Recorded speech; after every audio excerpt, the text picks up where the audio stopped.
हरिः ओम् श्री गुरुभ्यो नमः हरिः ओम् ॐ शन्नो मित्रशं वरुणः शन्नो भवत्वर्यमा शन्न इन्द्रो बृहस्पतिः शन्नो विष्णुरुक्रमः नमो ब्रह्मणे नमस्ते वायो त्वमेव प्रत्यक्षं ब्रह्मासि त्वमेव प्रत्यक्षं ब्रह्म वदिष्यामि ऋतं वदिष्यामि सत्यं वदिष्यामि तन्मामवतु तद्वक्तारमवतु अवतु माम् अवतु वक्तारम् ॐ शान्ति शान्ति शान्तिः ॐ सहना भवतु सहनौ भुनक्तु सह वीर्यं करवावहै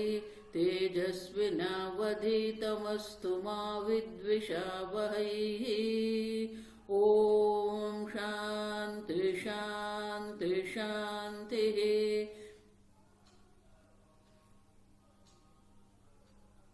ॐ सदाशिवसमारम्भां शङ्कराचार्यमध्यमाम् अस्मदाचार्यपर्यन्तां वन्दे गुरुपरम्परां श्रुतिस्मृतिपुराणानाम् आलयं करुणालयं नमामि भगवत्पादं शङ्करं लोकशङ्करं शङ्करं शङ्कराचार्यं केशवं बादरायणं सूत्रभाष्यकृतौ वन्दे भगवन्तौ पुनः पुनः ईश्वरो गुरुरात्मेति मूर्तिभेदविभागिने व्योमवद्व्याप्तदेहाय दक्षिणामूर्तये नमः निधये सर्वविद्यानां विषजे भवरोगिणां गुरवे सर्वलोकानां दक्षिणामूर्तये नमः ॐ नमः प्रणवार्थाय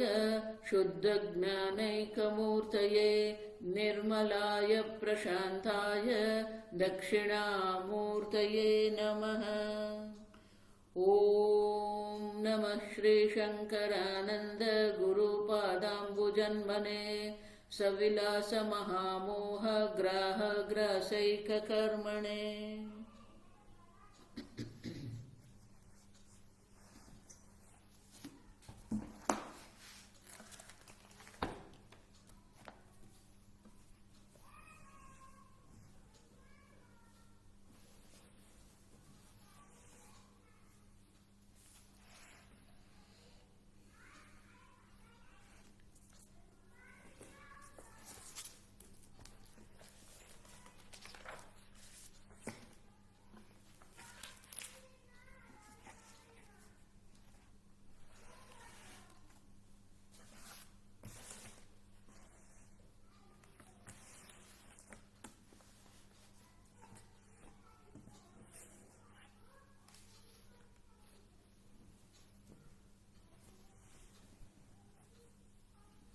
श्लोक नंबर 123 श्लोक नंबर 23 हम ये ब्रह्मानंदे योगानंद का सार देख रहे हैं।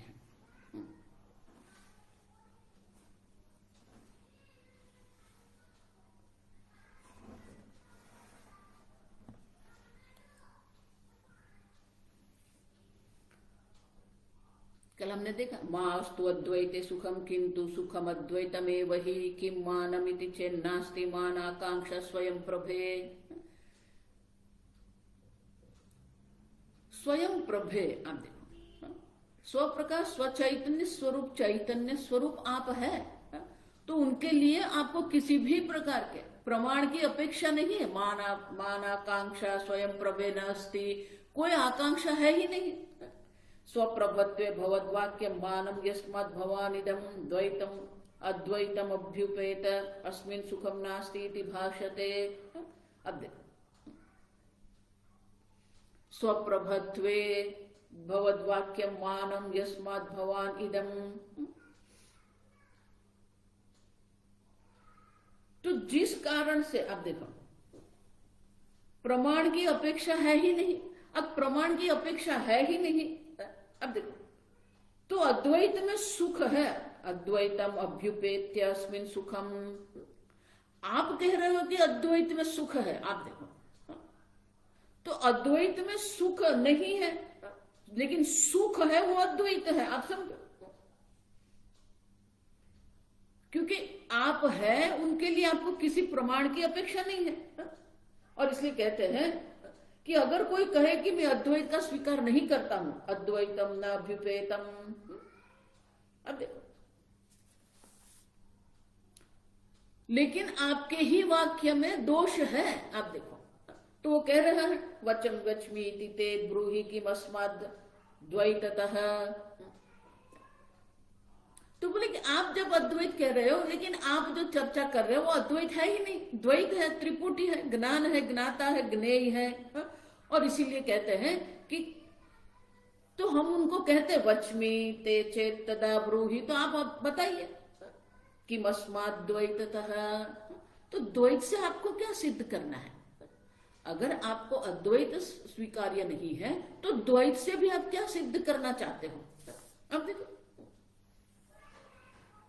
तो अगर आप द्वैत से क्या सिद्ध कर सकते हो, तो उनके लिए 3 विकल्प हम ही उनको देते हैं, किम अद्वैतम उत अद्वैतम अन्यो वा कोटिरंतिमः। 3 बात हो गई ना, या तो द्वैत है या अद्वैत है। अब देखो, या तो उनसे दोनों से अन्य कुछ है, द्वैत है, अद्वैत है, या उन दोनों से कुछ अन्य है। अब देखो, अप्रसिद्ध न द्वितीय। अब देखो, अद्वैतम उत द्वैतम अन्यः वा। अब देखो, तो पहले क्या था? पहले द्वैत था, पहला अद्वैत था। अद्वैत, द्वैत के पूर्व अद्वैत था कि नहीं? आप जिसको द्वैत कहते हो, अव्यक्त अवस्था में तो, सुषुप्ति अवस्था में तो सब अद्वैत ही है, वहां कुछ है ही नहीं, अन्य है ही नहीं। आप देखो, ज्ञान की अवस्था में भी नहीं, हम देख के गए, न अन्यत पश्यति न अन्यत शृणोति न अन्यत विजानाति। तो ज्ञान अवस्था में भी अन्य कुछ नहीं है, सुषुप्ति अवस्था में भी अन्य कुछ नहीं है, समाधि में भी अद्वैत की ही सिद्धि है। हम देखो, तो द्वैत के पहले अद्वैत था कि नहीं? अब देखो,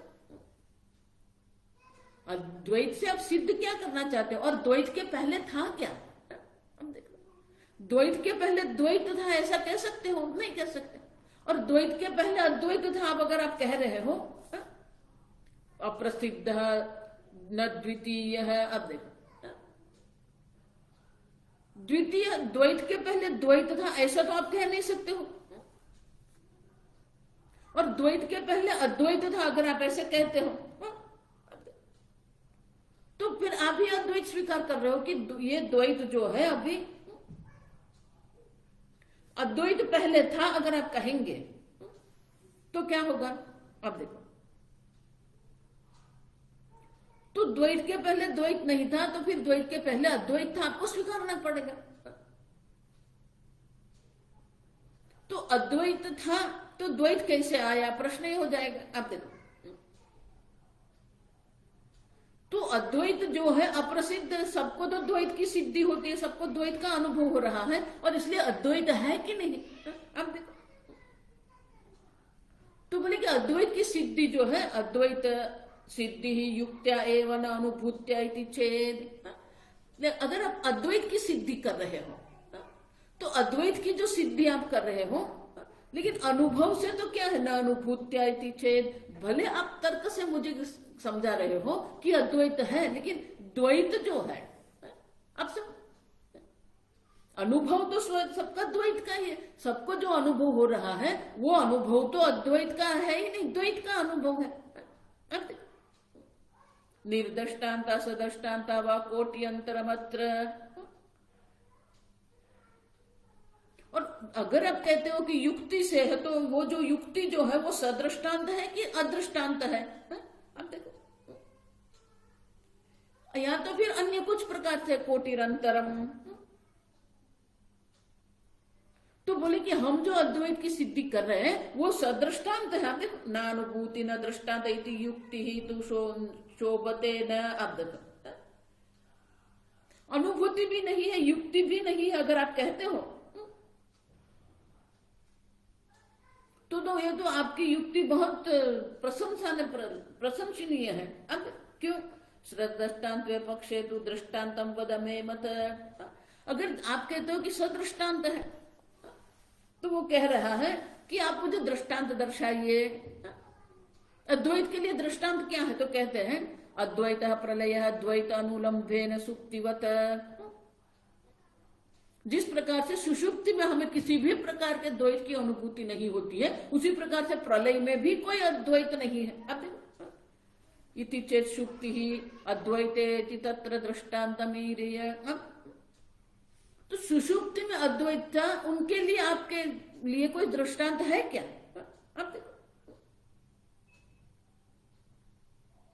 अब देखो, तो बोले कि अद्वैत के लिए आज मैं ये लैपटॉप से कर रही हूं, आप लोगों को कैसे दिखता है? ठीक दिखता है कि नहीं मुझे पता नहीं है। आप देखो, तो कोई कमेंट करके मत बता देना कि ठीक है कि नहीं। कल से वो मैंने मोबाइल जो है ना, कल इसीलिए बंद हो गया था अचानक, क्योंकि मेरे मोबाइल में कुछ गड़बड़ है, वो चार्ज नहीं हो रहा है, इसलिए आज मैं ये लैपटॉप से कर रही हूँ। अगर ये अच्छा हो रहा है तो फिर इसी से करेंगे हम। तो बाद में प्रवचन के बाद मुझे बताना कि कैसा था ये। तो अद्वैत प्रलय द्वैतानुलंबेन सुप्तिवत। जिस प्रकार से अद्वैत प्रलय में अद्वैत था, प्रलय काल जो होता है वो द्वैत रहित है, उस वक्त द्वैत की कोई प्रतीति होती नहीं है। और सुषुप्ति में भी कोई द्वैत की प्रतीति नहीं है। तो सुषुप्ति में द्वैत नहीं है, वो ये दृष्टांत है हमारा। तो बोले कि अगर सुषुप्ति में द्वैत नहीं है, उनके लिए आप दृष्टांत मुझे दे दो।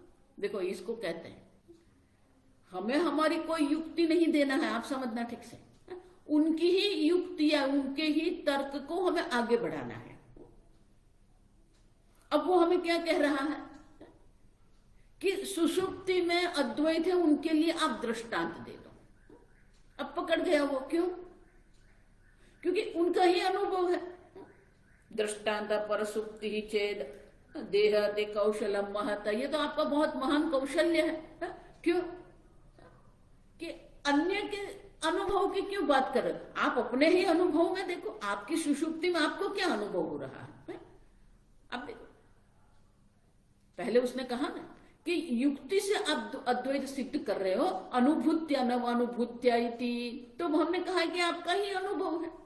अब देखो, यह स्वसुप्तिम न वेत्ति यस्य परसुप्त तु का कथा। अगर आप अपनी ही सुषुप्ति को नहीं समझ रहे हो, अब आपकी सुषुप्ति को ही नहीं जानते हो, तो अन्य की सुषुप्ति को जान के आपको क्या मिलेगा?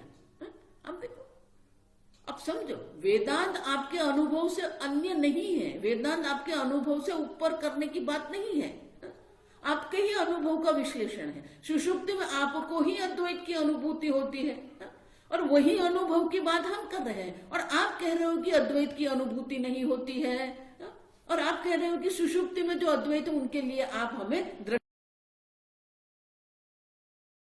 दृष्टांत की आवश्यकता क्या है? जब कोई वस्तु प्रत्यक्ष नहीं होती है तब हमें दृष्टांत देना पड़ता है। आप समझो। अब देखो,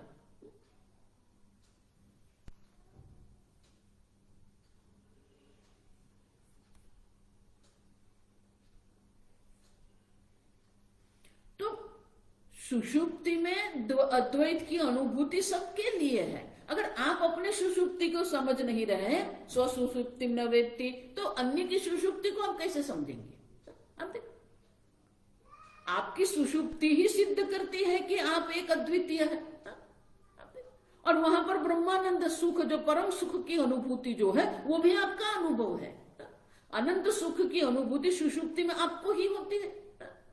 अब देखो, और इसलिए कहते हैं दृष्टांता पर सुप्ति ही चेत अहोते कौशलम महत निश्चेतस्त्वात् परः सुप्तः यथा हमिति चेत तदा।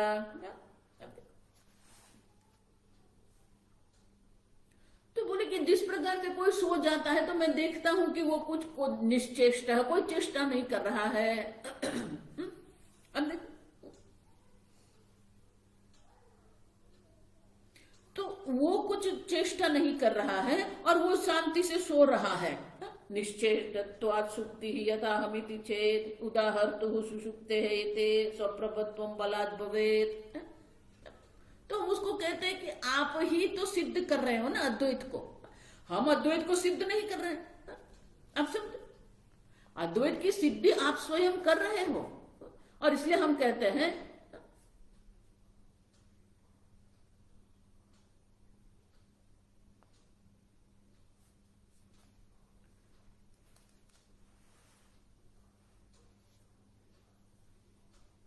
स्वप्रभत्वं बलात् भवेत्। तो स्वप्रभत्व, आप देखो आपकी सुषुप्ति की अनुभूति है, वो अनुभूति क्या है? स्वप्रभत्व। आपको जो सुषुप्ति में अनुभूति हो रही है उनके लिए कोई प्रमाण तो है नहीं, क्योंकि मन आदि तो सो गए थे। तो आप स्वयं ही उनको साक्षी भाव से कहते हैं अहम किमपि न जानामि न इंद्रियाणि न दृष्टान्तः तथापि अंगीकरोषि ताम्। सुषुप्ति अवस्था में कोई इंद्रिय है नहीं, मन आदि तो सो गए हैं और कोई दृष्टांत की भी कोई अपेक्षा नहीं, आप समझो। तथापि अंगीकरोषि ताम् इदमेव स्वप्रभत्वं यद्भानं साधनैः विना। और इसलिए कहते हैं इंद्रिय सब लीन हो गई है न दृष्टांतः तथापि, और आप ही अंगीकरोषि मानी आप ही स्वीकार कर रहे हो कि दृष्टांत नहीं है, तो दृष्टांत की आवश्यकता भी नहीं। क्यों? स्वप्रभत्वम यद्भानं साधने विना, किसी भी साधन के बिना आपको ये अनुभूति हो रही है वहां पर। सुषुप्ति में आपको किसी भी साधन के बिना ही आपको अनुभूति हो रही है। अब तो आप तो स्वीकार कर रहे हो ना कि आपका ये अनुभव है। और इसलिए स्ताम अद्वैत स्वप्रभत्वे वद सुप्तौ सुखम कथम। तो बोले ठीक है, स्ताम ठीक है, सुषुप्ति में अद्वैत है, लेकिन सुषुप्ति में सुख है कैसे कहेंगे? शृणु, तो कहते हैं कि दुख भी तो नहीं है ना। दुखम तदा नास्ति ततस्ते शिष्यते सुखम। सुषुप्ति में दुख नहीं है। अब सुषुप्ति में दुख नहीं है तो सुषुप्ति में फिर क्या होगा? सुख ही होगा ना। दुख नहीं है सुषुप्ति में, वो तो सब जानते हैं, तो जो होगा वो तो सुख ही होगा। कैसे सुख नहीं है, कैसे कह सकते हो आप? अंतः सन्नपि अनंतः स्यादि विद्यः विद्यो। तो हम ये उपनिषद का दृष्टांत देते हैं, वाक्य करते हैं कि सुषुप्ति में क्या होता है? जो अंध है वो अनंत है, वो अंध नहीं रहता है। अब देखो, जो रोगी है वो निरोगी हो जाता है। जो घायल है, जख्मी है, वो घायल नहीं रहता है। जो छांदोग्य उपनिषद में ये मंत्र है और मंत्र के द्वारा छांदोग्य उपनिषद में कहा गया है कि वहां कुछ है ही नहीं। जो अनुभव आपको द्वैत में सुषुप्त जागृत अवस्था में हो रहा है उसे कोई आपको है नहीं। तस्मादे तम से तुम तीर्थवामदः सनंदः भवति। उपतापि सन अनुपतापि भवति। अंध भी अंध नहीं है, रोगी भी रोगी नहीं है, संतप्त भी संतप्त नहीं है वहां पर। ये सबका अनुभव है और सब मनुष्य को यही अनुभव हो रहा। और इसलिए कहते हैं न दुख अभाव मात्रे न सुखम लोष्ट शिलादिषु। तो बोले कि दुख का अभाव जो अगर आप कह रहे हो तो लोष्ट शिलादिषु, मिट्टी का जो ढेला है या फिर तो शिला है, पत्थर है, उनको भी कोई दुख की अनुभूति नहीं हो रही है, तो क्या वो सुख की अनुभूति बोलेंगे आप? द्वय अभाव से दृष्टत्वादिति चेद विष्णु विषमम वचः। तो बोले कि आप जो दृष्टांत दे रहे हो शीला का, वो तो जड़ है, अचेतन, उनका दृष्टांत आप नहीं दे सकते क्योंकि उनको कोई अनुभूति है ही नहीं। सुख दुख की अनुभूति पत्थर में है ही नहीं, तो आप कैसे कह सकते हो कि पत्थर में दुख नहीं है और इसलिए वहां सुख है? ऐसा कैसे कह सकते हो? मुखद्वयेन विकासाभ्याम पर दुख सोहनम।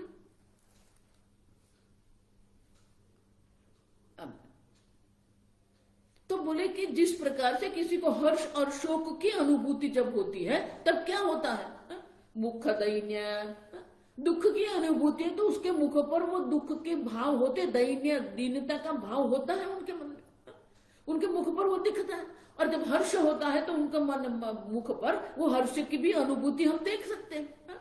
शीला में तो सुख दुख की कोई अनुभूति हमें दिखती ही नहीं है। अब जब सुख दुख की अनुभूति दिखती ही नहीं है तो वो दृष्टांत आप कैसे दे सकते हो? दैन्यादि अभाव लोष्ट दुख न संभवे। और इसीलिए सुख दुख के लिए आप शीलादि या मिट्टी के ढेले की कोई किसी भी प्रकार से आप उनका दृष्टांत नहीं दे सकते हो। स्वकीय सुख दुखे तो न ऊहनीय ततस्तयो हो। और अपना जो दुख सुख है उनके लिए न ऊहनीय, मानी उनके लिए आपको कोई कल्पना करने की आवश्यकता है ही नहीं। तयो हो भाव वेद्य है, उनका भाव जो है वो तो आप स्वयं अनुभव कर रहे हैं। वेद्य मानी कि वो आप स्वयं उनका अनुभव कर रहे हैं। और उनके बिना आप देखो इसलिए मैं आगे भी कह के गई आपको कि अनेक वस्तु जो है वो ससंवेद्य है, उनके लिए अन्य कोई प्रमाण की अपेक्षा नहीं है। आप समझो, आपके मन में जो भाव उठ रहे हैं, आप सुखी हैं, आप दुखी हैं, आप चिंतित है, तो उनके लिए क्या है? आपके मन में जो विचार उठ रहे हैं उनके लिए कोई विशेष प्रकार के प्रमाण की प्रवृत्ति नहीं है। आप जो साक्षी चैतन्य है वो साक्षी चैतन्य ही, अब देखो वो साक्षी चैतन्य स्वरूप आप ही उनको प्रकाशित कर रहे हैं। सत्संग ध्यान दे, किसी भी साधन के बिना आप कहते हो, आपके मन में कोई भाव उठ रहा है, वो भाव आप कैसे देखते हो? आपको वो भाव का ज्ञान होता है क्योंकि आप स्वयं साक्षी चैतन्य हैं, उनके कोई प्रमाण की प्रवृत्ति नहीं है।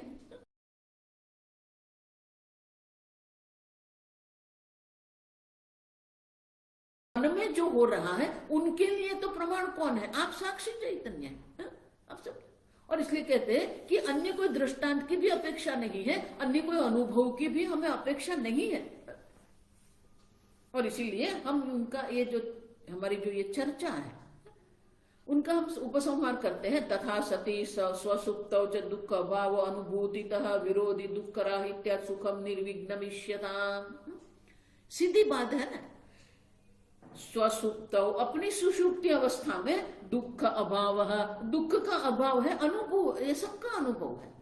कोई ऐसा नहीं कहेगा स्वप्न में दुख है, आप समझना ये ठीक से। स्वप्न अवस्था में सुख दुख है, लेकिन सुषुप्ति अवस्था में कोई सुख दुख नहीं है। आप समझ, और इसलिए कहते हैं कि अपना ही अनुभव है, दुख अभाव है, विरोधी दुख राहित्या सुखम। और दुख नहीं है तो सुख होगा ही होगा, क्योंकि वो दुख राहित्य माने कि दुख का जो विरोधी है वो सुख होगा। ईश्वर माने कि यही तो हमें स्वीकार करना है। हमारे लिए ये स्वीकार्य है कि सुषुप्ति अवस्था में सुख की अनुभूति है और वहां पर देश काल वस्तु नहीं है, और इसलिए वो ब्रह्मानंद की अनुभूति है, अनंत आनंद की अनुभूति है। और कहते हैं कि ये अनंत सुख है वहां पर, इसीलिए तो लोग क्या करते हैं, महत्तर प्रयासेन मृदु शय्यादि साधनम कुतः संपाद्यते सुप्त सुखम चेत तत्र नो भवेत्। अब देखो, अगर सुषुप्ति में सुख नहीं है तो लोग ये जिस प्रकार से तैयारियां करते हैं, मृदु शैया लगाते हैं, अब देखो चद्दर कैसी रहेगी, पंखा कैसा रहेगा, एसी कितना रहेगा, सब प्रकार की तैयारियां हम करते हैं। तो इतनी तैयारियां हम क्यों करते हैं? अगर सुषुप्ति में दुख है तो इस प्रकार की तैयारियां हम कभी करेंगे ही नहीं, लेकिन हम करते हैं। हम देखो, उतना ही नहीं, दुख नाशार्थमेव एवं एतदिति च, अब समझो, चेत रोगिणस्तथा भवतु अरोगिणः त्वेत सुखाय एव इति निश्चनो। देखो, ये हमारे सुषुप्ति का अनुभव जो है ना, ये प्रकरण में हमारे सुषुप्ति के अनुभव का इतना सुंदर विश्लेषण किया है कि जो कहता है कि मैं रोगी हूं, सुषुप्ति में तो वो रोगी भी नहीं रहता। आप देखो, यहां जो चिंतित है, यहां जो बहुत दुखी है, वो भी सुषुप्ति में दुखी नहीं है। आप देखो, उनकी चिंता भी वहां नहीं है, जगत भी नहीं है, साधन भी नहीं है, कुछ भी नहीं है। आप भवतु अरोगिण स्तवेत सुखाय एव निश्चिनो, और इसीलिए उसको सुख में, उसको सुषुप्ति के लिए, सुषुप्ति में जाने के लिए तत्परता उनकी रहती है, क्योंकि वहां पर वो रोग नहीं रहेगा, चिंता रहेगी ही नहीं, और इसलिए सुषुप्ति में जाने के लिए वो निश्चय करे।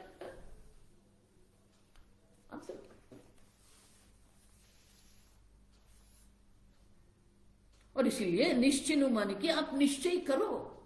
ये सुषुप्ति अवस्था में हमें सुख की अनुभूति होती है, और वहां पर देश काल वस्तु नहीं है, और इसीलिए उसको हम अनंत सुख कहते हैं।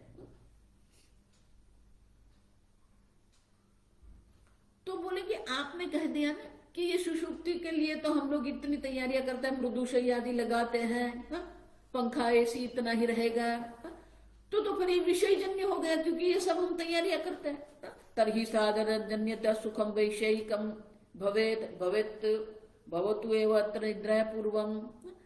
लेकिन ये जो हम तैयारियां कर रहे हैं, वो तैयारी तो निद्रा के पहले के लिए कर रहे हैं। अब देखो, निद्रा की अवस्था में तो शैया भी नहीं है, आप समझो। निद्रावस्था में राजा भी राजा नहीं रहता, निद्रावस्था में रंक भी रंक नहीं रहता है, निद्रावस्था में आपकी कोई मृदु शैया भी नहीं रहती है, आप समझो। और इसीलिए ये जो तैयारियां हो रही है, वो जो मृदु शैया जो है वो विषय सुख नहीं है, क्योंकि वो निद्रा के पहले ये सब है, निद्रा के बाद तो ये कुछ है ही नहीं, आप समझो। और इसीलिए ये विषय जन्य सुख नहीं है, आप समझो। और इसीलिए निद्रायाम तो सुखम यत् जन्यते केन हेतुना सुख अभिमुख दीहि आदो पश्चान मज्जित परे सुखे।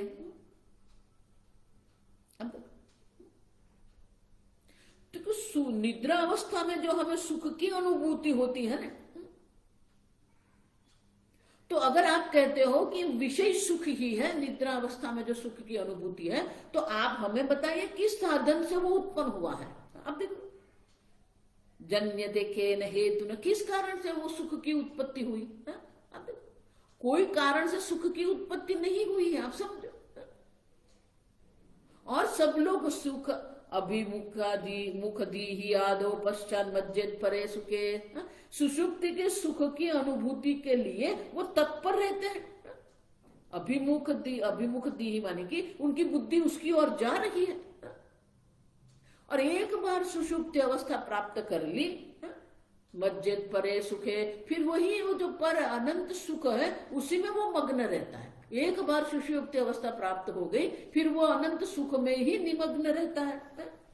इसलिए कहते हैं जागृत व्यापृति विश्रांत विश्रम्य अथ विरोधिनी अपनीते स्वस्थ चित्त अनुभवेत विषये सुखम।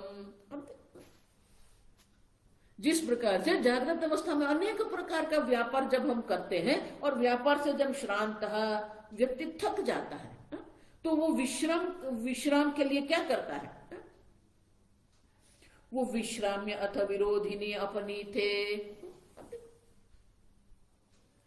व्यापार अवस्था, जब व्यापृति अवस्था मानी व्यवहार काल में जब हम अनेक प्रकार की प्रवृत्ति करते हैं, तो प्रवृत्ति के काल में क्या होता है? हम दुखी हो जाते हैं, श्रांत हो जाते हैं, और उस लिए ही हम ये मृदु शय्यादि का प्रयत्न करते हैं। स्वस्थ चित्त अनुभवेत विषये सुखम। तो जागृत अवस्था में जो हम व्यवहार करते हैं, वो कर्म से हम थक जाते हैं, और मृदु शय्या में हम वो सुख का अनुभव करते, शांति की अनुभूति करते हैं। लेकिन वो विषय जन्य है, जो हम शय्यादि में बैठे हैं, शय्यादि में सो जाते हैं, मृदु शय्यादि होते हैं, तो वो विषय सुख है, आप समझो। लेकिन एक बार सुषुप्ति अवस्था प्राप्त हो गई, आत्माभिमुख अधिवृत्तो स्वानंद प्रतिबिंबिते, अब देखो, लेकिन वो आत्माभिमुख हो गए ना, अपनी ओर आते हैं। अनुभूय एनमत्रापि त्रिपुट्य श्रांतिम अपनुयाद। तो वो विश्रांति के लिए वो अपनी मृदु शय्या में जब सो जाता है, तब क्या होता है? वो आत्माभिमुख होता है, वो अपनी ओर आ रहा है। आप समझो, सुषुप्त अवस्था में आप अपनी ओर जा रहे हो, और अपनी ओर आप जब जा रहे हो और एक बार अनुभूय एनम अत्रापि, एक बार आप वहां सो जाते हो, फिर आप अपनी ओर है, आपको एक विश्रांति की अनुभूति होती है। आप देखो, क्यों? क्योंकि आप स्वयं है और कुछ नहीं है। त्रिपुटी जब तक है तब तक ये श्रांति थका रहेगी हमें। अब समझो, त्रिपुट्या श्रांति अपनुयात, त्रिपुटी जहां पर है वहां ये कर्ता कर्म करण है, ज्ञाता ज्ञान ज्ञेय है, वहां पर तो ये विश्रांत वो श्रांति मानी थकान रहेगी। आप समझो, लेकिन एक बार ये हम सो जाते हैं, आगे के तच्छ्रमस्य अपनुत्ति अर्थम जीव धावेत परात्मनि, तो ये त्रिपुटी जन्य जो हमारे जो श्रम है उससे छूटने के लिए आप देखो, अपनुत्ति अर्थ धावेत परात्मनि, अपने स्वरूप की अपने आत्मा की ओर वो दौड़ता है। तेन ऐक्यम प्राप्य तत्र ब्रह्मानंदम स्वयं भवेत, और एक बार ये सब छूट जाता है, ऐक्य प्राप्य, ऐक्यम प्राप्य, वहां एक आप एक अद्वितीय ब्रह्म है, और उतना ही नहीं, ब्रह्मानंदम, वो परसुख ब्रह्मानंद की अनुभूति आपको होती है। दृष्टांता शकुनिश्येन कुमारश्च महानृपः, छांदोग्य उपनिषद में ये 3 प्रकार के जो दृष्टांत दिए हैं, दृष्टांता शकुनिः,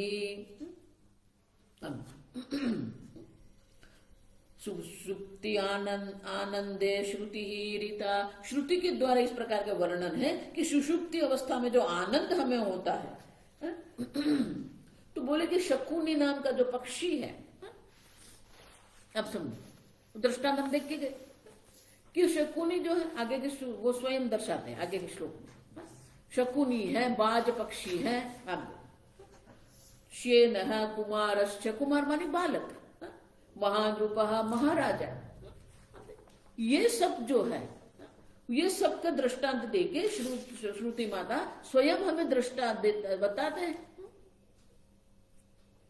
कि सुषुप्ति में ही हमें दुख सुख की अनुभूति होती है, और हम अपनी ओर आते हैं। देखो ये दृष्टांत किसके लिए दिया है? आत्माभिमुखी। अब देखो आप अपनी ओर जा रहे हो सुषुप्ति में, और इसके लिए दृष्टांत देते हैं हमें।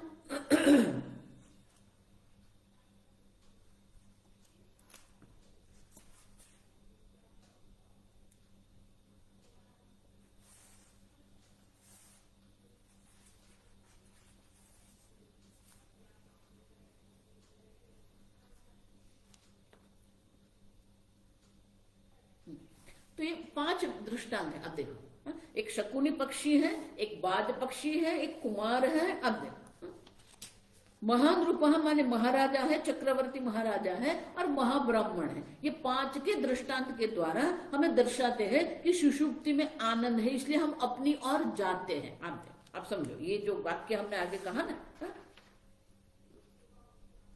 आत्माभिमुखी धीवृत्तो, और क्यों जा रहे हैं? क्योंकि वहां आनंद की अनुभूति है, और इसीलिए हम वहां जा रहे हैं। तो बोलते शकुनी ही सूत्रबद्ध संदिक्षु व्यापृत विश्रमम अलब्ध्वा बंधस्थानम हस्तः तम स्तंभादि उपश्रयते। शकुनी पक्षी को अगर हम सूत्र से बांधे हो, उसके पैर को सूत्र बांध दिया है, और वो सूत्र या तो हस्त हाथ में है या तो फिर स्तंभ पर बांधा, वो शकुनी पक्षी क्या होगा? पूरे दिन घूमता रहेगा, उड़ता रहेगा। लेकिन वही शकुनी जो पक्षी है जब थक जाता है तो कहाँ आता है? वो हाथ पर आके बैठ जाएगा। अब देखो, जहां पर वो बंधा हुआ है वो बंधन का जो स्थान है, आप समझ नहीं, जहां पर उसका बंधन है वो बंधन में ही वो आके बैठ जाएगा। जीव उपाधि मनस्तद धर्मा धर्म फलाप्तये स्वप्ने जागृति च भ्रांत्वा क्षीणे कर्मणि लीयते। उसी प्रकार से शकुनी पक्षी की तरह ही ये जीव भी क्या करता है? अपने कर्म के अनुरूप अनेक प्रकार से धर्म अधर्म फल उपाधि मन इंद्रिय उपाधि मानी ये स्थूल देह मन इंद्रिय जो है ये उपाधि के द्वारा अनेक प्रकार के फल का भोग करते हैं। वो स्वप्न में और जागृत अवस्था में ये अनेक प्रकार के फल का भोग वो करता रहता है। और फिर जब थक जाता है ना, क्षीणे कर्मणि लीयते, प्रारब्ध कर्म जो जागृत अवस्था का स्वप्न अवस्था का जो कर्म है वो कर्म जब क्षीण हो जाता है तो वो अपने स्वरूप में शांत हो जाता है। आप देखो वो अपने सुषुप्ति अवस्था में लीन हो जाता है। उसी प्रकार से शेन वेगेन नीडैक लंपटः शयितुं व्रजेत, जो बाज पक्षी है, अब देखो वो बाज पक्षी जो है ना वेग से अनेक दिशा में वो उड़ता रहता है, लेकिन जब थक जाता है तो वो अपने ही नीड में, आप देखो अपने ही नीड में वो वापस आ जाता है। आप समझो अपनी ओर ही वो आएगा। आप देखो जो भी आप जब भी थक जाते हो तो you come back to yourself. पूज्य स्वामी जी बहुत सुंदर कहते थे। तो ये प्रत्येक दिन का हमारा अनुभव है कि हम हर रोज अपनी ओर आते हैं। तो अब क्या करना है? प्रारब्ध कर्म समाप्त हो जाता है तो आप अपनी ओर आ जाते हो। तो अब आप अपने निश्चय से अपनी ओर आइए। प्रारब्ध में कर्म फल जब समाप्त हो जाता है तो आप सुषुप्ति अवस्था प्राप्त कर लेते हो, लेकिन वो तो एक सहज अवस्था है। लेकिन वो सहज अवस्था के स्थान पर अब आप अपने विचार से अपने निश्चय से अपनी ओर आइए। आप देखो जीवा सुप्ते तथा धावेत ब्रह्मानंदैक लंपटः। लंपट मानी वो ब्रह्मानंद की एक अद्वितीय ब्रह्मानंद की अनुभूति के लिए आप देखो जीव भी दौड़ता है अपनी ओर। और अभी बालक का दृष्टांत देते हैं। अति बाल स्तनम पीत्वा मृदुशय्यागतः सन्न राग द्वेषादि अनुत्पत्ते आनंदैक स्वभाव भाग। अति बाल माने शिशु जो स्तनपान करता है, वो स्तनपान करते हैं। स्तनपान करने के बाद माता अब जब उनको मृदु शैया पर सुला देती है, अब देखो, और वो शिशु है ना, उसमें कोई राग द्वेष की अभी तक उत्पत्ति हुई नहीं है। जब राग द्वेष की उत्पत्ति हुई नहीं है, आप समझो, तो वो क्या करता है? मृदु शैया पर सोता है और आराम से हंसता रहता है। आप देखो, न राग द्वेष है, न कोई विषय है, न कोई इच्छा है, वो अपने मस्ती में है। कभी देखना ये बालक को स्तनपान करके वो जब बहुत आराम से वो खेलता रहता है। जो हमारे आसपास बहुत ऐसी वस्तु होते हैं जो हमें ये वेदांत के लिए बहुत सारे दृष्टांत देते हैं। पूज्य स्वामी जी कहते थे कि संपूर्ण जगत जो है ना वो वेदांत के लिए दृष्टांत है। अब भगवान ने इतने सारे दृष्टांत दिए हैं। एक अद्वितीय ब्रह्म तत्व के जो ब्रह्मानंद की अनुभूति है उनके लिए भगवान ने अनेक सारे दृष्टांत हमको दे के रखे हैं, लेकिन वो दृष्टांत पर हमारी दृष्टि नहीं जाती है। कल मैंने कहा ना कि दृष्टि हमें बनानी है। अब देखो, अब वो बालक को देखो, वो बालक आराम से सोता है, वो हाथ पैर हिलाता रहेगा, आसपास देखता रहेगा, न कोई राग द्वेष है, न कोई इच्छा है, न कोई वांछना है, न तत्परता है, अपनी मस्ती में रहता है। आप भी रहो अपनी मस्ती में, अब समझो। और इसलिए कहते हैं कि उसको न कोई राग द्वेष और फिर आनंद स्वभाव भाग। स्वभाव भाग मानी अपनी मस्ती में वो रहता है। उसी प्रकार से महाराज सार्वभौम संतृप्त सर्वभोगतः मानुषानंद सीमानं प्राप्य आनंदैक मूर्ति भाग।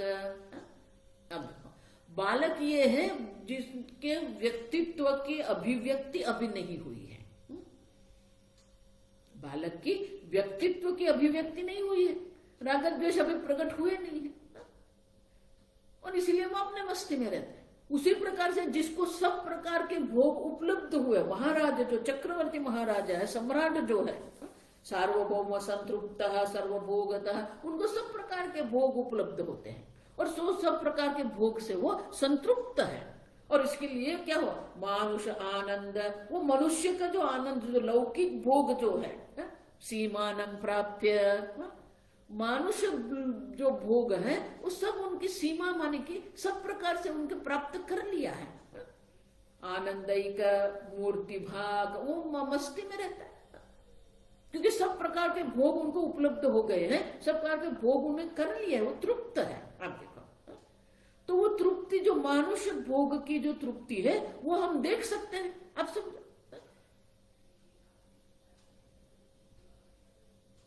उसी प्रकार से महाविप्रह ब्रह्मवेदी, महाविप्रह जो ब्राह्मण है, ब्रह्मवेदी कृतकृत्यत्व लक्षणम विद्यानंद से परमाम काष्ठाम प्राप्य अवतिष्ठते।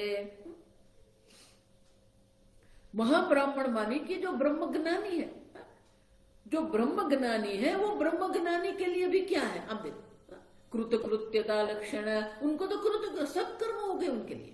जिसको ब्रह्म ज्ञान हो गया है उनके लिए सब प्रकार के कर्म हो गए हैं। आप समझो, उनको कोई नया कर्म करने की अपेक्षा नहीं है, कोई नया भोग करने की भी अपेक्षा नहीं है, और वो अपने ब्रह्मानंद में जो विद्यानंद है परमाम काष्ठाम प्राप्य अवतिष्ठते, वो अपने ही मस्ती में रहता है।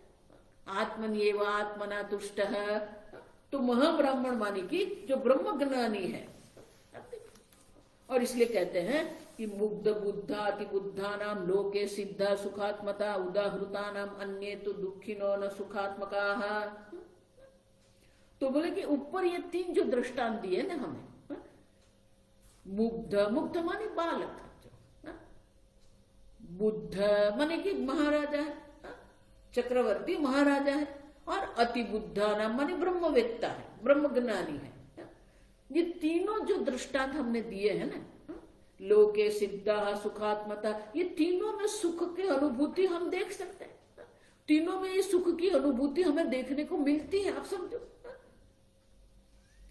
तो इससे अन्य उदा अन्य तो दुखी न सुखात्मका, उससे अन्य जो है बालक है, ब्रह्मज्ञानी है और चक्रवर्ती सम्राट है, ये तीनों से अन्य जितने भी लोग जो है वो क्या है, दुखी न है, वो सब दुखी होते रहते हैं,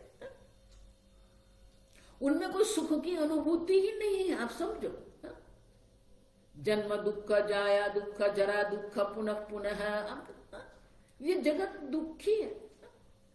बाहर से हमको लगता है हाँ स्वामी जी नई गाड़ी लिया, बहुत आनंद हो गया, फिर हम सब नई गाड़ी ली, आनंद है, वो गाड़ी से संतोष नहीं हुआ तो क्या हुआ, स्वामी जी दूसरी गाड़ी ले ली। तो अगर आपको एक गाड़ी लेके आनंद हो जाता तो दूसरी गाड़ी लेने की अपेक्षा होती नहीं, लेकिन दूसरी भी गाड़ी ले ली। ये संसार में हम देखते रहते, विवाह करना है, विवाह करना है, विवाह हो गया, फिर आप समझो, ये जिसको आप सुख कहते हो और सुख कह के आप जिसको प्राप्त करते हो, वो प्राप्त करने के बाद और कुछ प्राप्त करने की आपको इच्छा होती है, यही दर्शाते हैं कि आप सुखी हुए ही नहीं, न सुखात्मक। आप देखो, दुखी न दुखी ही है। आप तो स्वामी जी इसलिए कहते थे जो परिवर्तन करके सुखी होने का प्रयत्न कर रहे हैं वो सब कैसे हैं, दुखी ही है। और इसलिए कहते हैं अन्य जो सर्व है अपने राग द्वेष के इतने अधीन है, अपने मन में इंद्रियों के इतने पराधीन होकर बैठे हैं कि वो दुखी ही होते रहते हैं, क्योंकि उनकी दृष्टि देह पर है, इंद्रिय पर है, और इसलिए वो सुखी दुखी होते रहते हैं। लेकिन कुमारादि वत एव अयम ब्रह्मानंदैक तत्परः स्त्री परिष्वक्तवत एद वेदन बाह्यम नापि चांतरम। लेकिन कुमार शिशु है, महाराजा है और ब्रह्मवेत्ता है, अयम ब्रह्मानंदैक तत्परः, वो सब अपने ब्रह्मानंद की अनुभूति में है, स्त्री परिष्वक्ता। तो दृष्टांत देते हैं कि स्त्री और पुरुष जब आलिंगन करते हैं तो आलिंगन करने के बाद क्या है, न बाह्यम न पिचांतरम, उनके लिए कुछ बाहर भी नहीं, कुछ अंदर भी नहीं है। आप समझो, ये मात्र स्त्री पुरुष का ही नहीं है। माता वर्षों के बाद जब अपने पुत्र को मिलते हैं तो पुत्र और माता भी जब आलिंगन करते हैं फिर वहां क्या है, कुछ नहीं। आप स्वयं है, न बाहर है न अंदर है। आप देखो अपने आनंद देखो, इसलिए हम आंख मूंदते हैं, आंख बंद क्यों करते हैं? क्योंकि हम हमारे अपने और हैं। You are with yourself, आप अपने साथ हैं और इसलिए आप आंख बंद कर देते हो। बाह्यम रथ्यादिजम वृत्तम गृह्य कृत्यम तथांतरम तथा जागरणम बाह्यम नाडिस्थ स्वप्न अंतरः।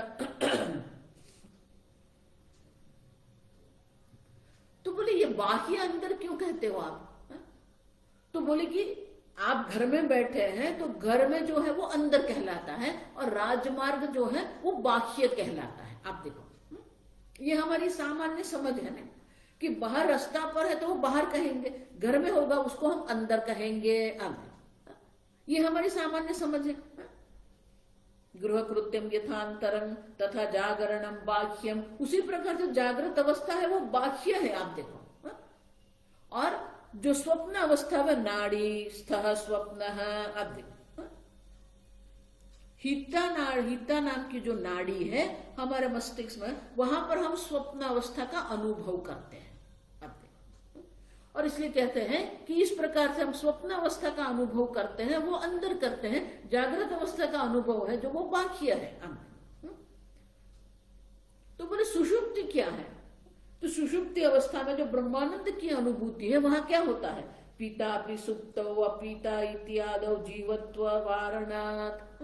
सुषुप्ति अवस्था में पिता भी पिता नहीं रहते, माता माता नहीं रहती, अंध अंध नहीं रहता है और जीवत्व भी नहीं है। आप देखो जीवत्व है ही नहीं वहां पर। सुप्तो ब्रह्म एव नो जीवः।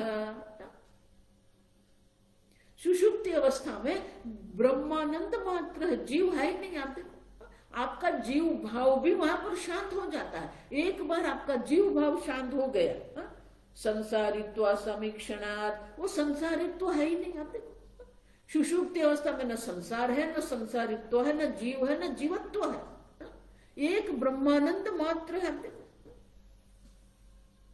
आप स्वयं है, आपके सिवा अन्य कुछ है ही नहीं। इसका अर्थ क्या हुआ? पितृरादि अभिमान यह सुख दुखाकार सह ही तस्मिन् अपगते तीर्णः सर्वा शोकान् भवत्ययम्। जब हम अपने को माता पिता ये सब कहते हैं तो उनके साथ क्या होता है? उनके साथ हमारे मन में अनेक प्रकार की भावना भी रहती, सुख दुखाकार वृत्ति होती रहती, लेकिन ये सब अपनी थे, ये सब शांत हो जाए। सुषुप्त अवस्था में न पिता है न माता है न कुछ भी नहीं। देखो शरीर ही नहीं है, आप समझो देह ही नहीं है सुषुप्ति अवस्था में। जब देह नहीं है तो स्त्री नहीं है, पुरुष नहीं है, माता नहीं है, पिता नहीं, कुछ नहीं। अब जब देह नहीं है तो जीव भाव भी नहीं है, मन भी नहीं है, ज्ञाता ज्ञातृ भी नहीं है और इसीलिए संसार का भी वहां पर अभाव हो जाता है। देखो और वो संसार के अभाव के कारण आपको आप अपने साथ हैं और इसलिए आपको ब्रह्मानंद की अनुभूति वहां होती है। सुप्तो ब्रह्म ब्रह्म एव। आप स्वयं ब्रह्म है और सुषुप्ति अवस्था में आप स्वयं ब्रह्म बन जाते हैं। जीव अवस्था में आप ये सब करते हैं, जागृत अवस्था में, सुषुप्ति अवस्था स्वप्न अवस्था में आप ये जीव भाव बन के सुखी दुखी होते रहते हैं। सुषुप्ति अवस्था में न जीव है न सुख दुख है, ब्रह्म मात्र है, आप स्वयं है। सुषुप्ति काले सकले विलीन। बोले आप क्यों है कहते हैं? तो बोले कैवल्य उपनिषद में कहा है सुषुप्ति काले सकले विलीने तमसावृतः सुख रूपम उपैति ब्रूते ही अथर्वणी श्रुति ही। अथर्वण उपनिषद की कैवल्य उपनिषद जो श्रुति है वो श्रुति कहती है कि सुषुप्ति काल में सर्व विलीन हो जाए, सकले विलीन है। तो बोले कि सुषुप्ति अवस्था में ब्रह्मानंद की मुझे अनुभूति हो रही है तो मुझे ब्रह्म ज्ञान हो गया कि नहीं? क्यों? तमसावृत है। अब हम देख के गए ना कि अनंत सुख जिसको कहते हैं, अनंत सुख में 6 वस्तु होती है। हम देखा है, देश नहीं है, काल नहीं है, वस्तु नहीं है, आयास नहीं, कोई प्रयत्न नहीं है और स्वतंत्रता परतंत्रता नहीं है और वो ज्ञान सहित होना चाहिए। तमसावृत सुषुप्ति अवस्था में जो एक ही नहीं है वो क्या है? तमसावृत है। अब देखो अविद्या है, वहां पर अज्ञान है, तामसिक वृत्ति है। निद्रा अवस्था जो है वो तामसिक वृत्ति है और इसीलिए सुख की अनुभूति होने पर भी जागने के बाद आपको उनका ज्ञान होता है। और इसलिए कहते हैं सुख रूपम उपैति इति ब्रूते। श्रुति स्वयं कहती है कि सुख रूप होकर, अनंत सुख स्वरूप होकर आप सो रहे हो। उतना ही नहीं, अब जागने के बाद आपका अनुभव भी क्या है? सुखम सुखम अवाप्सम अत्र अहम न वै किंचिद अवेदिशमिति सुप्ते सुखाज्ञाने। जो सुषुप्ति अवस्था में जो नहीं है वो अज्ञान है। आप देखो, आप सुख की अनुभूति कर रहे हैं, लेकिन वो सुख की अनुभूति है, उनका जो आपको ज्ञान जो है वो ज्ञान जागने के बाद होता है। अब और इसलिए कहते हैं सुख अज्ञान, वह अज्ञान है। आप देखो, परामृशति च उत्थितः, और उठने के बाद, जागने के बाद आप उनका अनुभव कर रहे हैं। परामर्श अनुभूत अस्ति इति आसिद अनुभव तदा। और आप जिस प्रकार से परामर्श कर रहे हैं वो परामर्श किसका होता है? जिसका अनुभव होता है उसके परामर्श होगा ना। तो आप जिस प्रकार से परामर्श करते हैं, माने कि आप जो स्मरण करते हैं, या तो आप उनका वर्णन जो कर रहे हैं वो वर्णन कैसे करते हैं आप? अगर अनुभव नहीं होता तो आप जागने के बाद कहते नहीं मैं आनंद से सो गया था, कुछ भी नहीं था वहां पर। ये आप दो अनुभव जो आप कह रहे हो, वो दो अनुभव आप किसके कारण कह रहे हो? क्यों आपको अनुभव हुआ था इसलिए तो आप कह रहे हो, उसका स्मरण होता।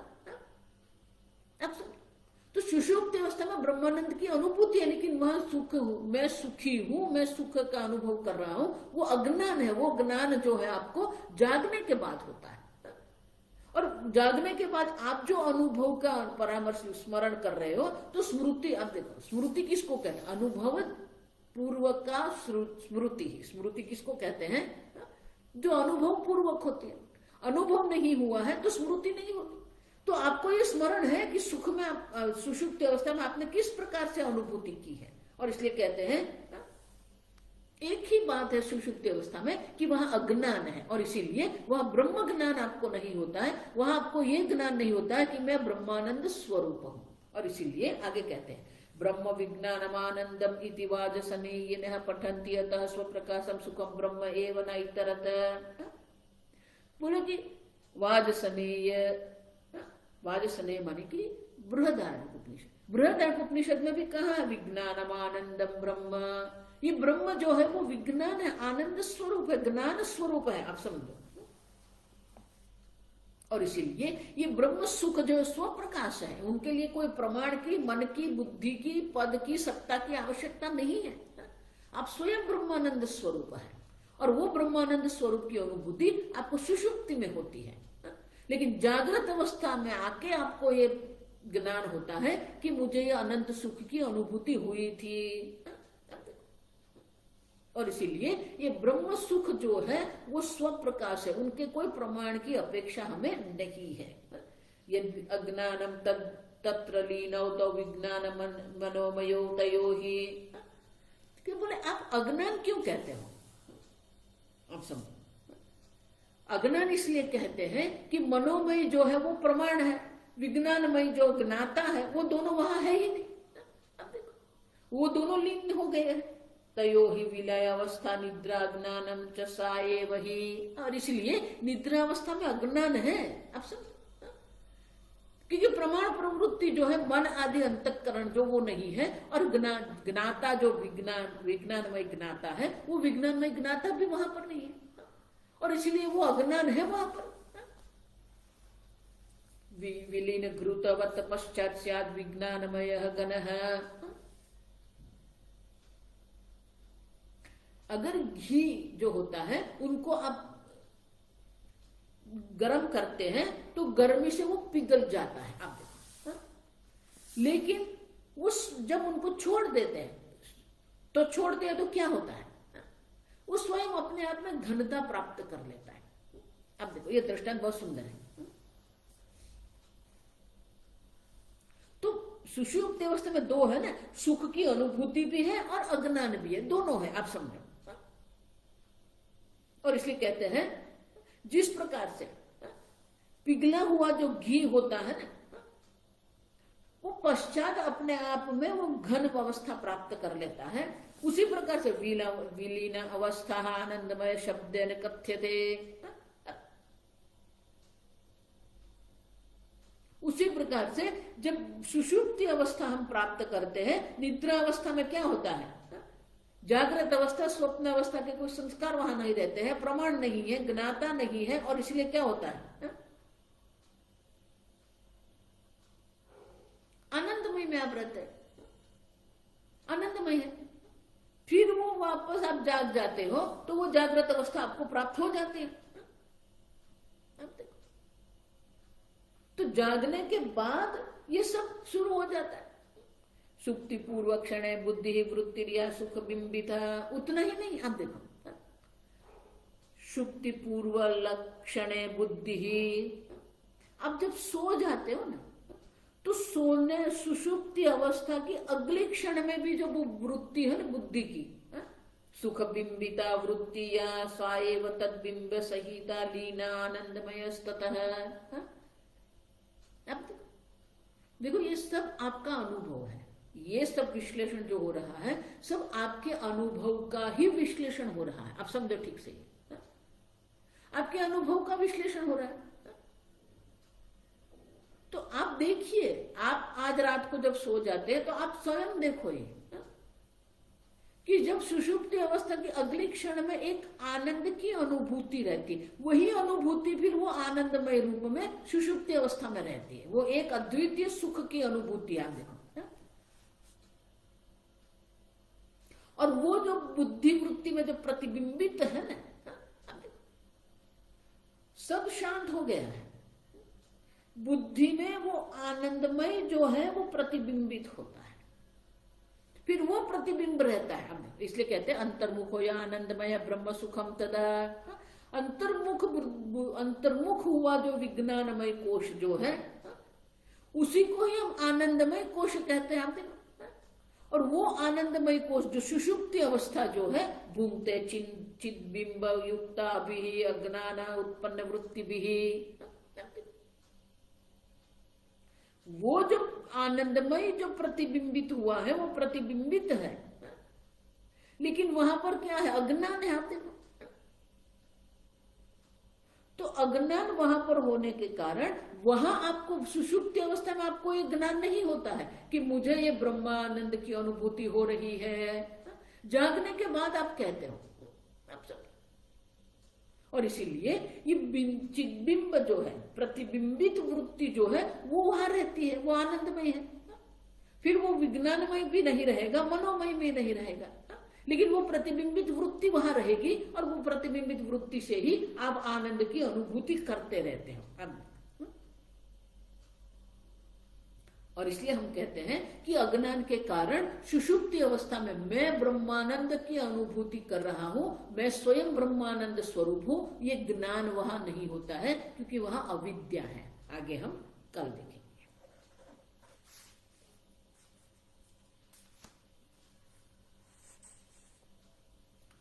ओम स्वस्ति प्रजाभ्यः परिपालयन्ताम् न्यायेन मार्गेण महिं महिषाः गोब्राह्मणेभ्यः शुभमस्तु नित्यं लोकाः समस्ता सुखिनो भवन्तु काले वर्षतु पर्जन्यः पृथिवी सस्यशालिनी देशोऽयं क्षोभरहितः ब्राह्मणाः सन्तु निर्भयाः। ॐ सर्वेषां स्वस्तिर्भवतु, सर्वेषां शान्तिर्भवतु, सर्वेषां पूर्णं भवतु, सर्वेषां मङ्गलं भवतु, सर्वे भवन्तु सुखिनः, सर्वे सन्तु निरामयाः, सर्वे भद्राणि पश्यन्तु, मा कश्चित् दुःखभाग् भवेत्। असतो मा सद्गमय, तमसो मा ज्योतिर्गमय, मृत्युर्मा अमृतंगमय। ओम पूर्णमदः पूर्णमिदं पूर्णात् पूर्णमुदच्यते पूर्णस्य पूर्णमादाय पूर्णमेवावशिष्यते। ओम शांति शांति शांति। हरि ओम। श्री गुरुभ्यो नमः। हरि ओम।